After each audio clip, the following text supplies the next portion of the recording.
साधारणतः आमे जेतेबेले रुटी बनै थाउ सेथिरु किछि रुटी बळी जाय थाए सेही बळका रुटी को व्यवहार करी आज आमे गोटे बढ़िया टेस्टी जलखिया तैयारी करिबा। एहाकू बनेइबा बहुत सहज अटे एवं बनेइबा को बहुत कम समय भी लागिबो। तेबे चलंतु स्टार्ट करिबा आजिर रेसिपी। एही भली गोटे बासन नबा एथिरे 2 बड़ चम्मच परी पतला एवं लंबा लंबा कटा होइतिबा बंधा कोबी को पकेइबा। मु एही रेसिपी को बिना प्याज रसुण रे तैयारी करिबी। जदि आपण प्याज देई एही रेसिपी बनेइबे ताहाले एही समय रे प्याज को एही भली काटी करी पकेइबे। तापरे 2 बड़ चम्मच बिल्कुल छोट छोट कटा होइतिबा शिमला लंका पकेइबा।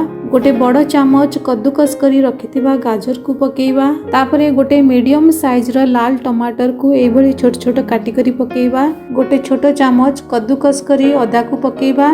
2टी कंचा लंका को एही भली छोट छोट काटी करी पकेइछि। आपण निज टेस्ट हिसाब रे लंकार परिमाण को कम बेसी भी करि परिबे। गोटे बड़ चम्मच सिझा होइतिबा मीठा मकार दाना को पकेइबा। तापरे गोटे बड़ चम्मच कटा होइतिबा ताजा नडिया को पकेइबा। स्वीट कॉर्न एवं नडिया को पकेइबा बिल्कुल जरूरी नुहे। जदि आपणको पाखरे अछि एवं आपण पसंद करंती तेबे निश्चित भाबरे पकेइबे। तापरे 2 बड़ चम्मच सिझा होइतिबा को चकटी करी पकेइबा। कटा धनिया पत्र को पकेइबा।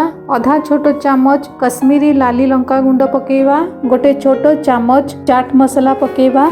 एबे सब को भल भाबे मिसेइबा। वेजिटेबल्स रो परिमाण आपण निज हिसाब रे कम बेसी भी करि परिबे। जेउ परिबा आपन को पसंद नाही ताकू स्किप भी करि परिबे। आपण चाहिले एथिरे छेना को भी ऐड करि परिबे। सब को भल भाबे गोळी मिसेई दबा। सब को भल भाबे मिसेई सारिबा परे 3 बड़ चम्मच बेसन पकेइबा। स्वाद अनुसार लूण दबा। बेसन एवं लूण को वेजिटेबल सहित भल भाबरे मिक्स करि नेबा। एही मिश्रण को आमे बिल्कुल पतला बैटर करिबा नाही, गाढ़ा बहलिया करी तैयारी करिबा। सेथि पई आमे एथिरे एबे पानी पकेइबा नाही कारण वेजिटेबल्स रु भी पानी बाहरिबो। सब को आमे भल भाबरे मिसेइबा।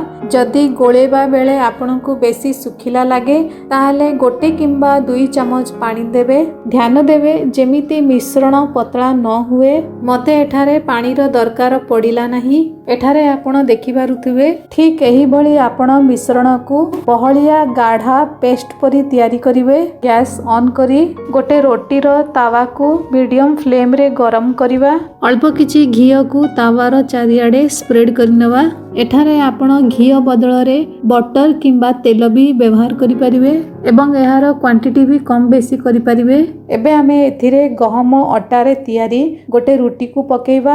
एही रेसिपी बनेया पई आपण बळका रोटी भी व्यवहार करि परिबे किंबा फ्रेश रोटी बनेई एही टेस्टी जलखिया को आपण बनेई परिबे। मीडियम फ्लेम रे अल्प किछि हालुका रंग आसीबा पर्यंत रोटी रो 2 पाख आमे सेकी नेबा। एठारे आपण देखि पारुथिबे रोटी रो 2 पाख भल भाबरे चारियाडे सेकी होई जाईछि। एही भली भाबे आपण रोटी को सेकी नेबे। एबे आमे गैस रो फ्लेम को बिल्कुल लो रखिबा एवं रोटी ऊपरे धनिया एवं पुदीना रो चटनी को एही भली रोटी रो चारियाडे स्प्रेड करिबा। एही चटनी को बनेबा पई अल्प किछि धनिया पत्र, अल्प किछि पुदीना पत्र, गोटे छोट खंड अदा एवं आधा छोट चामच जीरा एवं गोटे छोट कंचा लंका, अल्प किछि कळा लूण एवं खाइबा लूण जेउटा हमें रेगुलर रे व्यवहार करूचे, लिंबूर रस, तापरे बाइंडिंग पई गोटे बड़ चम्मच बेसन रो भुजिया सेव पकेई ग्राइंड करी चटनी तैयारी करितली। भुजिया सेव बदल रे आपण बादाम देई भी एई चटनी को तैयारी करि परिबे। आमे जेउ वेजिटेबल्स एवं बेसन को देई गोटे मिश्रण तैयारी करथिले ताकू रोटी ऊपर देबा। एई भली भाबरे रोटी ऊपर गोटे बढ़िया लेयर आमे तैयारी करि नेबा। एही मिश्रण को आमे रोटी रो गोटे साइड रो पूरा चारियाडे स्प्रेड करी रोटी को कवर करि नवा। एठारे आमे वेजिटेबल्स एवं बेसन को मिसेई जेउ मिश्रण तैयारी करथिले सेथिरे आमे 2टी एई भली रोटी तैयारी करि परिबा।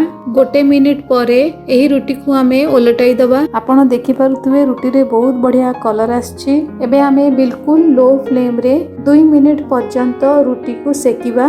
बेसन एवं भेजिटेबल्स आमर भल भाव सिझी जाई बढ़िया भाजी हो 2 मिनिट पर रुटी को आमे पुणी थरे लेउटाई दवा। रुटी रे केते बढ़िया कलर आसी आपण देखि पारुथिबे। एबे यहाँ ऊपर अल्प किछि घिओ आमे चारिआडे लगेइबा। एही बळी भावे आमे रुटी रो दुई पाख को भल भावरे सेकी नवा। एपरी ओलट पालट करी सेकीबा। एठारे आपण देखि पारुथिबे रुटी रो दुई साइड भल भावरे सेकी होई जाइछि एवं बढ़िया कलर भी आसी। एबे आमे याकू गोटे प्लेट रे काढी नवा। वर्तमान रुटी रो जळखिया हमर रेडी अछि। एबे आमे याकू एई भली भावरे कट करी नेबा। रुटी उपरे धनिया चटनी एवं टमाटर सॉस को दबा। मु एठारे चीज को कद्दूकस करी एई भली भावरे रुटी उपरे देइछि। अल्प किछि चाट मसला को स्प्रिंकल करी पकेबा। अल्प किछि बेसन दे तैयारी सेव भुजिया को पकेइछि। एहा को पकेबा बिल्कुल ऑप्शनल अटे। पिला माने एही रेसिपी को बहुत पसंद करिवे। आशा करूछि आजिर रेसिपी आपनको बहुत पसंद आसीथिबो। तेबे थरे ट्राई करंतु।